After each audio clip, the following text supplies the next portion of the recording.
I used to believe a mother could never feel alone in her own home, not when she had a husband and a grown son under the same roof. But loneliness doesn't come from being surrounded by people. It comes from being invisible to the ones who claim to love you. Imran and I had been married 22 years, and somewhere along the way, the conversations disappeared. He came home late, left early, and our exchanges had reduced to the kind of talk you share with a neighbor, functional, polite, hollow. There were no arguments, no laughter, no warmth. Just the quiet ticking of a clock that reminded me of everything that had faded away, a deal noticed before anyone else. He was 21 then, caught between being a boy and a man, studying, helping around the house, doing what his father no longer cared to. He had always been close to me, too close, perhaps, but I told myself that's what good sons do. He would ask if I'd eaten, fix the dripping tap, buy groceries, sit with me during dinner when his father wouldn't bother to come home. He'd tell me about his day, about his plans, and then he'd ask about mine, like I still had a life outside these walls. 81st, I found comfort in it. Adil made me feel seen again. When he looked at me, he listened. He didn't scroll through his phone or walk away mid-sentence. He looked into my eyes like every word I spoke mattered. I should have known that kind of attention comes with weight, but I was too hungry for it to care. The more invisible Imran made me feel, the more visible Adil became. I didn't realize how easily love can shift its shape when loneliness feeds it long enough. There were small moments, ones that seemed harmless until they weren't. The way he'd put his hand over mine while passing a plate, holding it a second longer than necessary. The way he'd brush my hair from my face and say, "You look tired, Mom," in a voice that carried more care than I'd heard from anyone in years. Sometimes when I'd scold him gently about staying up too late, he'd just smile and say, "You worry too much about me." And I'd feel warmth spread inside me that had nothing to do with motherhood. One night, Imran had gone on another business trip. It rained heavily, and thunder echoed through the house like a warning. The power went out, and for a moment, the silence was unbearable. I lit a candle in the living room, and Adil came out, his hair damp, his shirt clinging to his chest from the humidity. We sat across from each other, the candlelight flickering between us. I could hear the rain hitting the windows, the faint sound of his breathing. He looked at me for a long moment before saying, almost softly, "You shouldn't be alone like this, Mom. You deserve better than what he gives you." It wasn't the words that startled me. It was the way he said them, low, certain, almost protective. I looked away, pretending not to understand, but inside, I did. Deep down, I knew what line we were walking, and yet, neither of us moved away. I told myself it was harmless, that I was imagining things. But that night, when I went to bed, I could still feel his gaze following me, lingering in the dark that in the days that followed, I began to notice how easily our roles had blurred. When my husband called, I didn't pick up. When Adil brought me tea in the morning, I let his fingers brush mine without pulling away. There was a quiet dependency forming between us, an emotional bond that no mother should share with her son. I'd catch myself waiting to hear his footsteps in the hallway, his voice saying good night before he went to his room. And when he didn't, I'd feel an ache that I couldn't explain, even to myself. One afternoon, I found one of Imran's shirts on the couch. I picked it up, realizing it still smelled like a stranger. For the first time, it hit me that I no longer missed my husband. I missed the man my son had become around me. That realization frightened me more than anything else. I tried to keep distance, to cook less, talk less, close my door earlier, but Adil would always find a way to breach the silence. "You've changed lately," he said once, standing at my door, his tone laced with hurt. Did I do something wrong? I wanted to tell him no, that he was the only thing right in this house, but that would have been another lie. That night, I couldn't sleep. Every sound in the house felt amplified, the ticking clock, the distant hum of rain, the memory of his voice. I turned over, pressed my face into the pillow, and tried to remind myself of who I was supposed to be. But in the dark, lines blur easily. Feelings don't stay where they belong. They leak through walls, through silence, through years of being untouched. When morning came, I saw Adil sitting at the kitchen table, making tea for both of us, smiling like nothing had changed. But everything had. Something invisible had shifted between us, a closeness that no mother should crave, a comfort that felt too intimate to name.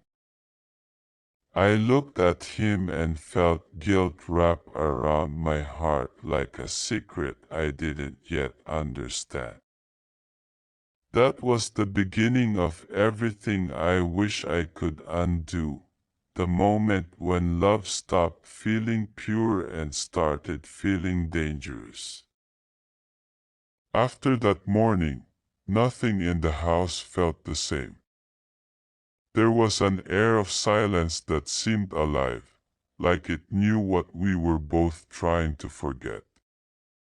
I went about my day as if everything was normal, cooking, cleaning, pretending, but inside, my thoughts wouldn't stop circling around that invisible line we had crossed emotionally. Every time I saw Adil, my stomach tightened. I tried to look at him as I always had, but something in his eyes made it impossible. There was awareness there now, something heavier than affection that he started to act differently too, more protective, more present. If I needed something, he'd already have done it before I asked. When I told him I could manage, he'd smile and say, "You don't have to anymore."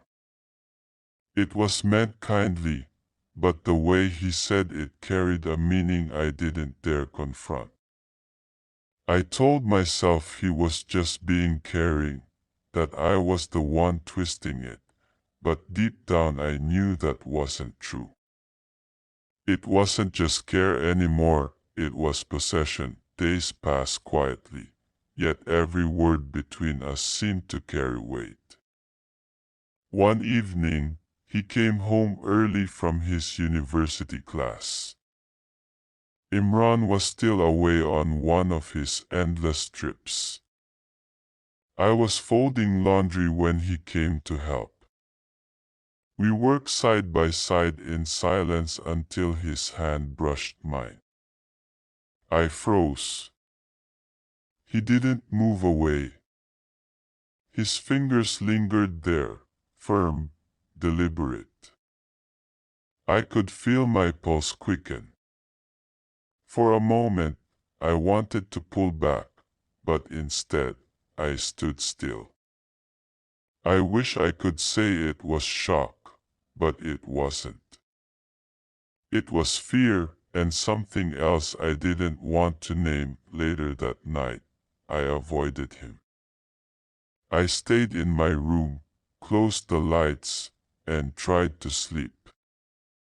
But the image of his eyes stayed with me, full of warmth and confusion and something dangerous.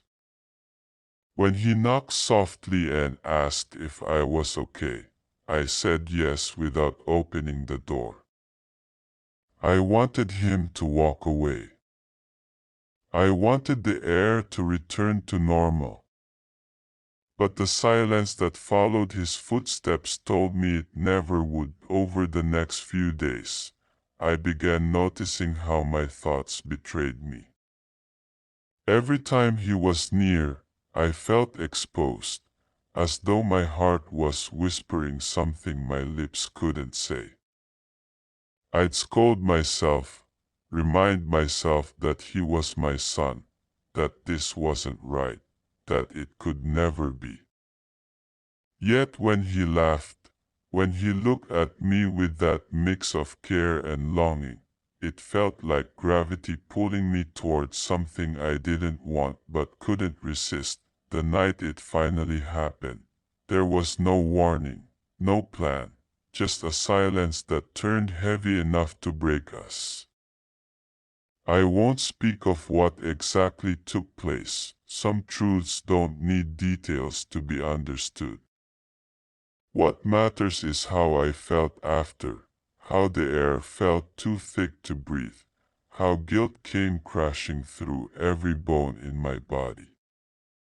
I remember sitting in the dark afterward, unable to look at him, unable to even look at myself. He reached for my hand, and I pulled away, but it was too late. The line had already vanished, and all that was left between us was something unholy and irreversible. That he tried to speak, to tell me it was love, that he'd always felt close to me, that he didn't mean to hurt me. I couldn't hear it. His words made it worse. They twisted inside me like knives. Love isn't supposed to feel like suffocation. I told him not to say another word, and for the first time, I saw fear in his eyes. He left the room quietly, and the moment the door closed, I broke. I cried until morning, but tears didn't clean the guilt. They only deepened it. The next day, I avoided him again. I pretended to sleep late, skipped breakfast, refused to meet his eyes. But every sound in the house reminded me of him: the clink of a cup, the creak of the floor, the faint scent of his cologne. Each reminder made my chest tighten with something close to panic. I wanted to turn back time, to erase what had happened, to go back to being just a mother and son. But memory doesn't erase that easily. It clings, repeating itself like a whisper that never fades. Adil tried to act normal. He spoke gently, asked if I needed anything, but there was a new tone in his voice, something claiming, something that frightened me. He didn't call me Mom for days. When he finally did, it sounded like a question, not a word. I couldn't respond. Every syllable between us was loaded now, every gesture too intimate to bear. I began to stay out of the house longer, visiting a friend, running errands I didn't need to. Anything to escape that suffocating guilt, but guilt doesn't live in a place, it lives inside you. Even when I was away, I could feel it clinging to me like a shadow. I'd close my eyes and see flashes of his face, hear echoes of that night, and hate myself for not stopping it sooner. I told myself it was loneliness, not love, that I had been too weak, too desperate for warmth. But the more I tried to explain it, the more the shame grew. There's no language that can justify what should never have happened. At dinner a few nights later, Imran called from his trip. I spoke to him as if everything was fine, my voice calm, my heart screaming. Adil sat across from me, watching quietly. When the call ended, he said softly, "You don't have to talk to him if it hurts." I looked at him then, really looked, and realized that nothing he said could ever undo what had been done. The bond we had now wasn't love, it was a wound that would never close. That night, as I lay in bed, I knew I had lost more than my peace.